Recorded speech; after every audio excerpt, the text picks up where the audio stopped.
नमस्कार बंधुरा आमी सुष्मिता देखो तुम्हारे सामने आज के एक छोट्ट करे एक मिनी ब्लग नहीं चले एलाम लांचर एक थाली नहीं देखो आज के সানডেতে লাঞ্চে দেখো ঘরে যা ছিল তাই দিয়েই চেষ্টা করেছি করে রান্না করে দেওয়ার।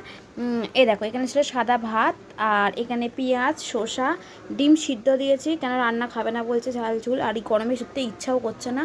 আর এখানে আছে এই ভেন্ডি ভাজা, পেঁয়াজ দিয়ে ভেন্ডি ভাজা করেছি।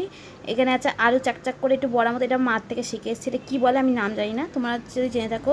মানে আলু চাকচাক করে একটু মানে চপের মতনই ইয়ে দিয়ে করেছিলাম, মুসুর ডাল পেস্ট করে করেছি। আর এতে যা যা দেয় মশলা লঙ্কা গুঁড়ো দিয়েছি, একটুখানি স্বাদ মতো লবণ হলুদ সমস্ত কিছু দিয়ে করেছি এই আলুর এই চপটা মতন। আর এটা করেছি পেঁয়াজি পাঁপড় ভাজা, এখানে আছে চাটনি, আর যেটা আছে গরমে এখনও তো বসেনি খেতে তাই আমি এখনও দিইনি। আর এই যে একদম টক ডাল গরমে, উফ টক ডাল এই গরমে আমরা আজকে আমড়ার ডাল করেছি।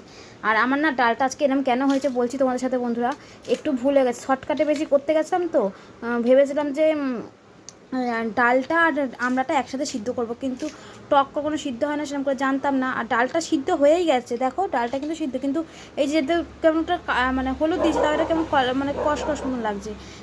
আমার ডালটা যদি সিদ্ধ করে আমড়াটা যদি করতাম ভালো করে ভেজে নিয়ে তারপরে হতো।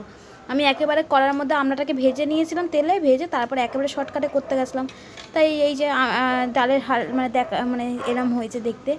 কেন খেতে কিন্তু টেস্ট হয়েছে, খারাপ হয়নি। কেন এই যে আমার ছেলেকে ভাত এখানে অলরেডি দিয়েছি, ও খেতে বসে গেছে, এই যে ওর খিদে পেয়ে গেছে, ওকে আমি 12:30টার মধ্যে খাওয়া দিয়ে দিই। তা আজকে একটু দেরি হয়ে গেছে। ভালো হয়েছে ওই খেতে, এটা দিদুর মার দেখে শিখে এসেছি।